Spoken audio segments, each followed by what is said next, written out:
applicant tracking, an applicant tracking system. So basically just tracking people's information. When you get hired on to a job, they'll have like your tax information, things like that. So we take care of all of that stuff. And then financial as well. So I process all the payroll for around 100 employees. I do take care of invoices, which is just basically how much like our business partners spend on us, since we are a staffing agency. And oh, I'm so sorry, I forgot to mention that I am an HR operations coordinator at a staffing agency. So basically a staffing agency is basically an agency where people come to you to find a job. So, so I was right out of college and I needed a job. And so I went to a staffing agency and, they set me up with someone who was hiring. And so that's basically what we do. And I'm part of that process. And then obviously like there's coordination. So I work with different departments. Every organization has different departments like finance, benefits, IT, legal, talent and development, to like train the employees. So you're basically coordinating with all these different departments. And then the hiring process, obviously, recruiting, interviewing people, onboarding paperwork, administration, and then sending both acceptance and rejection letters. And then a lot of bureaucracy and legal procedures. So, in any job you do, hopefully there's some sort of discrimination training, some sort of diversity and inclusion training. So we take care of all of that. Also like workers' compensation, disability claims, employee relation complaints from employees. And especially if you are on this side, you try to resolve those issues for people and try to just be a safe person for them. And so what inspired me to work? So I'm the first person in my family to both graduate college and to just have a corporate job. And so for me, it was really, I was really excited to just be in a corporate atmosphere and to learn how that whole thing worked. So I just wanted to gain those skills. I also like the flexibility of this job. It's remote. I currently work at home. So that's really nice because, I get to be with my dog. I get to see my family more often. So I really like that. And then it's also transferring just in terms of like this role that I do aside from my company. When you do HR or operations, it's something that every organization needs, right? Like every organization will need someone that does their payroll, someone that schedules things. And so, it's something that you can do for anything. I can work for entertainment. I can work for a nonprofit. I have the ability to work pretty much in any industry that I want. So I really like that. Obviously, compensation and benefits. It has, in terms of this field, there's a lot of growth. Obviously, I'm in a lower level, but I used to be a coordinator, then I was promoted to an associate, and you can go all the way to analyst, director, manager. And overall, this industry does have a lot of good compensation. I believe the average salary for like an HR manager is around 120,000 a year. So that definitely was motivating to me. And then helping people, everyone, it can be really, scary sometimes to be in an interview or even be an employee. And so, just I like the idea of like helping people and helping people feel comfortable in interviews, helping people, do their paperwork and, do all this crazy like tax stuff and everything. I like being able to simplify that for people and resolving any issues that they have. And so how did I get this opportunity? So basically, I did not have a big network after I graduated college, mostly because I mostly did college on Zoom since the pandemic. And so I just tried to utilize most of my resources, and I knew that I was interested in HR. So what I did is that I asked my mom, she worked at Home Depot at the time, if I could meet with the HR lady there.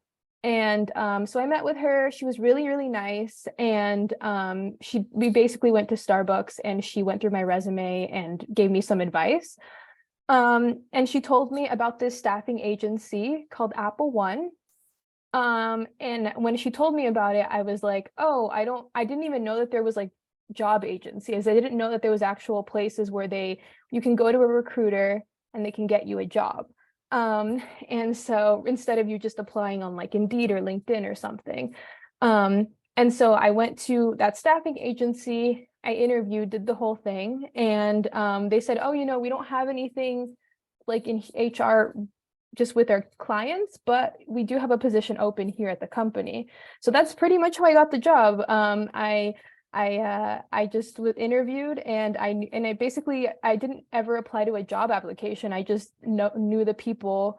I just networked and knew people. So yeah, that's definitely moving forward. I think applying to jobs, you can obviously get it through applying to jobs, but I think networking is definitely worth it. And let me just go to the next slide. And so the day-to-day of an operations associate, so I actually put my to-do list for Mondays for this job, and to just go over again the main functions of my job. It's a lot of administration, a lot of recruiting and staffing. Staffing just pretty much means recruiting, and health and safety. We did when COVID was really big, there was a lot of protocols we had to take, training and development, making sure that people are trained properly, compensation and benefits. People come to me all the time and ask, oh, how many sick days do I have? And, I tell them that. And diversity and inclusion, making sure that people, take their discrimination training, that, if there's any sort of harassment in the workplace or discrimination, we take care of that. We document everything. We tell our legal department, things like that. And so I check in with the team at 8 a.m. since we're all virtual. I check in all the calendar confirmations. I send some reports. There's a lot of reports involved. We have our morning meetings where we just go over the basics, what we're planning to do this week. And then I start the payroll steps because I process all payroll on Monday. And so I basically just see who's missing a time card, who needs to edit their time card. Sometimes people put in, AM instead of PM, and that, messes up their hours. And so I'm the annoying person that calls everyone and says, hey, you forgot your time card. And then, I'll take some time to screen resumes on job ads. I write a lot of job ads like on Indeed, LinkedIn. And I just go through all those resumes. And then I interview, on this day, I interviewed someone for an accounting role. I finished payroll, so I just submitted all the payroll to the department. Onboarding paperwork, like when you apply to a job, you have your W-2, your state tax form, all the paperwork that's involved. I help people out with that. And then, I run the preventing discrimination training. So in California, there's a lot of training involved when you work a job. So I make sure that people comply with that. And I just confirm any last minute appointments, and then that's the end of my day. So it's a lot of talking to people, a lot of jumping back and forth. And in this type of job, there is no one, like, this is just an outline, but there are things that happen in between this. Like people are like, oh, I need help with this, I need help with that. So it's a type of job that it's never the same every day. There's always going to be something new.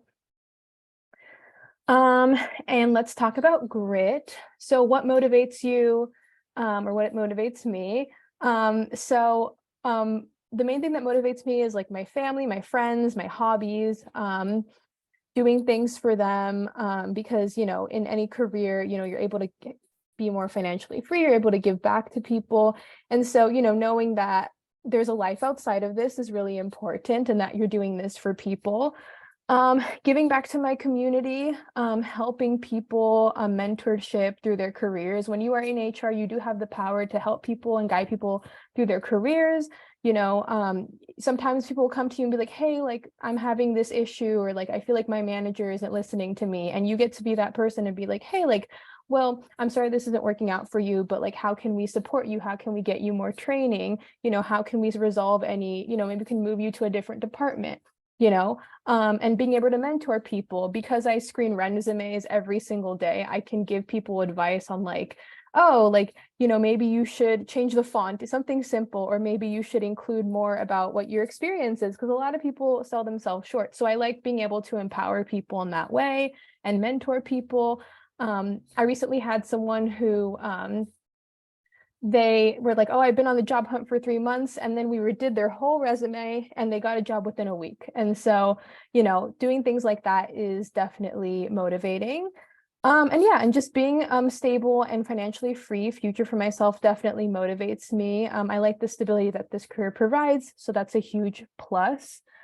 And what's the hardest professional obstacle?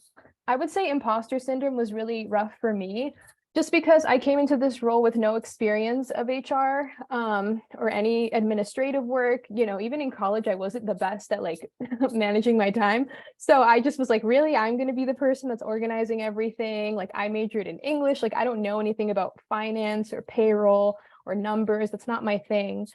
So there was a lot of imposter syndrome.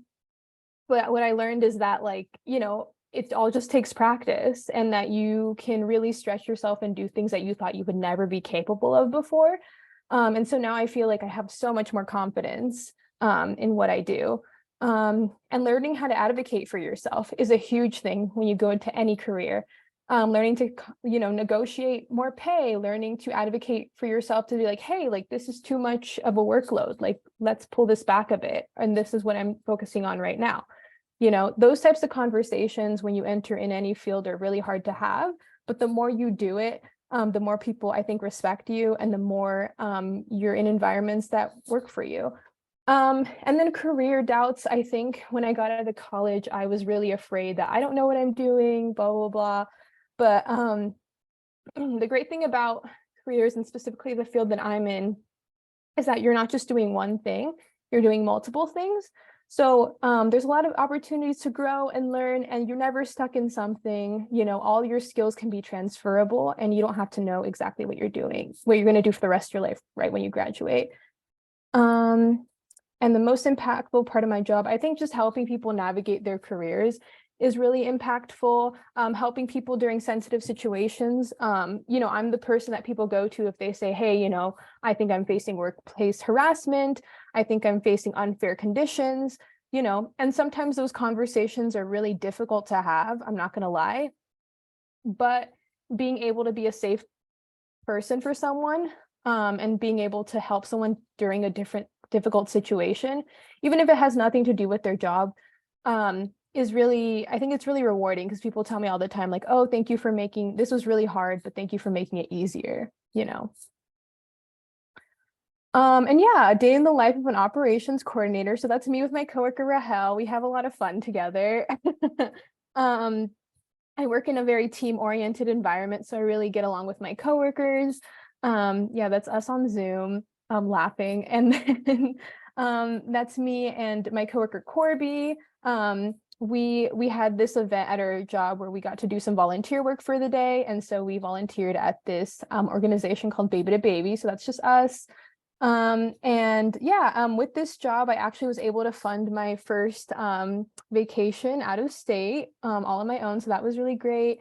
I went to New York and I loved it. And I was like, yay, I did this all by myself. And then there's just like a little charcuterie board that I went to picnic with friends over the weekend. So I thought I'd just share that. And I guess, oops, so sorry, I just realized I need to charge my computer. It's dying. 1 second. Sorry about that. So any takeaways? So the biggest lessons that I learned is that networking really does work. Like I said, I got my job because I just talked to people, and so that's a huge thing. And that's another thing that I'm learning in HR, is that a lot of people get jobs because they know the HR manager, they know specific people in the company, and they refer them. So networking is a huge thing. And if you don't know anyone right out of college, or you don't know anyone right out of high school, that's totally okay. Make those connections early. And it doesn't have to be someone in a huge high position. I have the power to give someone a job opportunity, and I'm, not at the highest level of my company. So just talk to everyone. And never sell yourself short. The worst that someone can say is no, negotiate that salary, go for that. I was not qualified for this job at all. I had no experience. And they chose me over some candidates that were qualified because they liked who I was, And so never sell yourself short, always shoot for what you want. And making mistakes is okay. When I first made a mistake at my job, I was freaking out because, I process payroll, I work with a lot of, I do a lot of financial things. So that was rough when I made my first mistake because it was a mistake on someone's paycheck, which was really embarrassing. But there's always ways to fix situations, and it's less about what you do and more about how you react to it. So, you're going to make mistakes in your career. That's just inevitable. You're going to do something wrong. And so it's just better to keep calm, cool, and collected. That's what I've learned. And to just, fix the situation. There's nothing you can do but to fix the situation, apologize, and then move on. And yeah, just staying calm during difficult moments. There's so many times people come to me with really sensitive situations, and they're freaking out, and I have to be the person that stays calm, so that way I can take that in and solve it. And then another thing is to be receptive to feedback. I don't think I would have gotten to the place that I am right now if I didn't listen to my managers, my coworkers, and they didn't help me out. I learned I used to not really like to ask questions, but I'm a person that asks a lot of questions, and is not afraid to, be like, hey, like, what do you think about this report that I did? Like, how do you think I can improve? And that's made me a better worker overall. And where do I see myself in 10 years? So I see myself surrounded by friends and community. That's a big thing. I really believe in work-life balance. I really believe in having coworkers that you really get along with. That's a big thing for me. Working in a hybrid remote setting. I really like working hybrid remote, or possibly, I really like working remotely, but I also could see myself going in office and then working remotely half the time. And so that way I can travel the world. I can bring my little laptop everywhere I go. That would be amazing if I could just like take vacations and do my job. And I do, even though I still want to stay in this industry, I would like to be in the entertainment or arts industry. That would be really fun just because that's something I've always been interested in. And being financially free and being able to help my family out if they ever need anything, definitely would be great. And advice for students, I would say start building your network early. Make a LinkedIn profile if you can. It's really not hard. I know it seems daunting, but it really is pretty easy once you get the hang of it, and just start adding people, just start talking to people. Talk to, your neighbor, your mom's friend. Like, you never know who's gonna give you an opportunity. You really don't. And this career fair is like obviously like great. The fact that you are all doing this shows that you're really putting yourself out there and you're researching things. So just keep doing things like that. If you can, start an internship, or volunteer, or just work. If you're not able to do an internship, just work experience is so valuable, and just having that experience there will really help. And think critically about your degree. Take your time. There's no rush. I think a lot of people get their degrees because they just want to finish college, but I would say, like, if I could go back, I probably would double major or something, just so that way I could learn more skills. And just take your time. I took 5 years to graduate. A lot of people take more. And just take advantage, because when you're in college, there's a lot of career fairs. Or when you're in high school, there's a lot of like college fairs and things like that. And you don't get those same opportunities sometimes when you're not in those atmospheres anymore. And then research, explore different careers. That could be through like actually working there, or just researching, just like Googling things and finding what you like. And then being resourceful, attending resume workshops is huge. That helped me so much, because I feel like as someone who looks at hundreds of resumes a day, it really does make a difference if you know how to write a good resume. And work with job agencies. There's many. There's the one that I work for, Apple One, which I'm happy to give information about. Robert Half, Career Group. There's so many different industries. And so just I feel like a lot of people in our generation don't really know about those resources, but definitely check those out if you're trying to find a job. Because yeah, you'll literally get linked up with a recruiter and they'll set you up with a bunch of different jobs. So yeah, and don't get discouraged if you hear no a lot.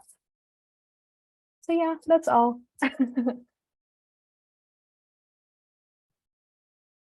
Well, thank you. I really appreciate it. I was wondering, could you elaborate on well, like, let's say we have a student that is kind of contemplating get into HR. Can you talk about like what personality is right for this line of work? Yeah, absolutely. So basically, I would suggest someone that's very organized, I would say maybe like type A personality, someone who also can handle a lot of different functions. If you're the type of person that likes to do one thing at a time and focus on that for an extended period of time, that might not be the job for you. It has to be someone that really likes to multitask. Um, yeah, detail oriented is really important. And someone who's a bit extroverted, I would say, because you are talking to a lot of people.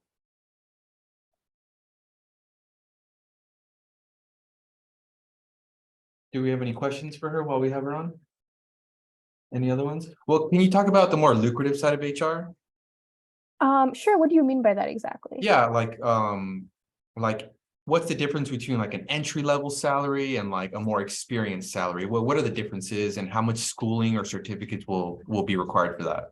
Yeah, absolutely. So, in a lower level role, so I would say HR operations associate, HR operation coordinator, it really does range. I would say it ranges from 40,000 to 60,000, depending on the company that you work for, a year. And then, I think once you get into, and that only requires, I would say, um, a high school or college degree. I would say most people do have college degrees.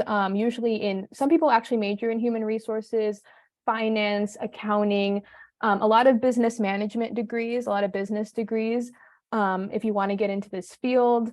And then if you get into higher level roles, there is some certifications. There's actually a Human Resources Association. So if you want more information on that, I would suggest going to that website. Um, because there are, like, for example, there's a lot of systems that we use, like a lot of softwares, like HRIS systems that we need to know. And so there is a lot of certifications that you can get on top of a bachelor's. And then if you want to go even higher, some people do get masters in, I would say business administration is the one that they get. And you can, when you get into, I would say HR analyst all the way up to director and manager, it can range from, I would say, 80,000 to 150K. But again, that just ranges from the different industries. I would say, from what I've seen, private equity, finance, and entertainment industries do pay higher. Those industries, yeah. Interesting, interesting. Um, I I was hoping, could you kind of elaborate? Have you ever heard of an SHRM certification? I haven't, no. Oh, okay, I was just wondering. It's a certification that a buddy of mine mentioned that some human resources managers have. Is there like a website or I think you said it before, right? A website where we can look into those certifications. What was it Yeah. again? Yeah, let me look it up. It's Human Resources Association. Now, Yeah. Oh, was it another one? Can you ask her what kind of volunteering stuff does she suggest in order to do what she doing? okay. A student is asking, are there any volunteer opportunities that a student can participate in order to get their foot in the door? Yeah, absolutely. So I didn't do any one on my own. So unfortunately I don't know any specific places to go to, but I do know, like I said, every organization has their own administration or operations or HR team.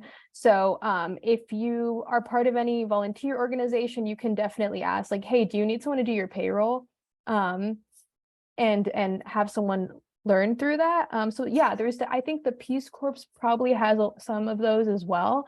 But yeah, sorry, I don't know any at the top of my head, but there definitely is. Yeah, Okay, well, thank you for that. of Any other course. questions? Any questions, Leticia, for our speaker? Awesome. Well, I think we'll just wrap this up. I want to thank you again for gracing us with your presence here and participating in our career week. We appreciate all the knowledge that you're spreading with our youth, and we hope to have you in the future again if you have the opportunity. Yeah, absolutely. Thank you all for having me, and thank you for your questions. This was such a pleasure. Have a great rest of your day. Thank you. Appreciate it. Of course.